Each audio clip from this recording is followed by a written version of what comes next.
So earlier today I was mowing, I pulled the pull rope to start it and it just snapped and got sucked back into the winder. So if that happened to you, here's a pretty easy way to fix it.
So I got this off and I saw down here there's just a couple of threads sticking out, little threads, looked about like that sticking out, so I just kept pulling on the threads and eventually pulled this actual rope, and you can see where it broke off, pulled it out of there. So now I just got to cut this off, hold a lighter to it, kind of seal off the end of that rope, run it through here and out the hole right here, connect it to the handle, and should be good to go.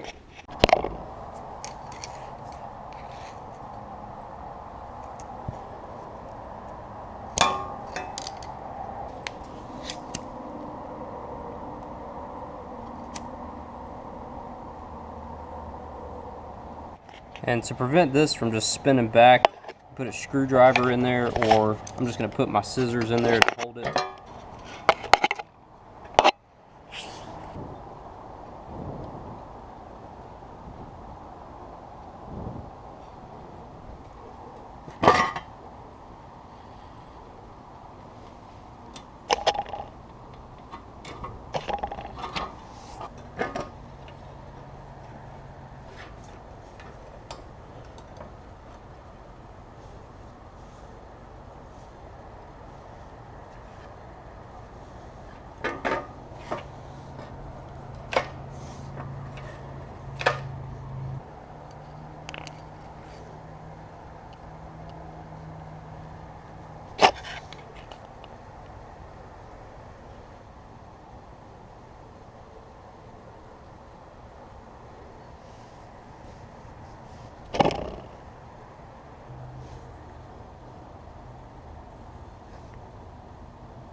So your rope is going to be shorter after doing this. When you pull it back, the rope just won't come as far, but it should still start.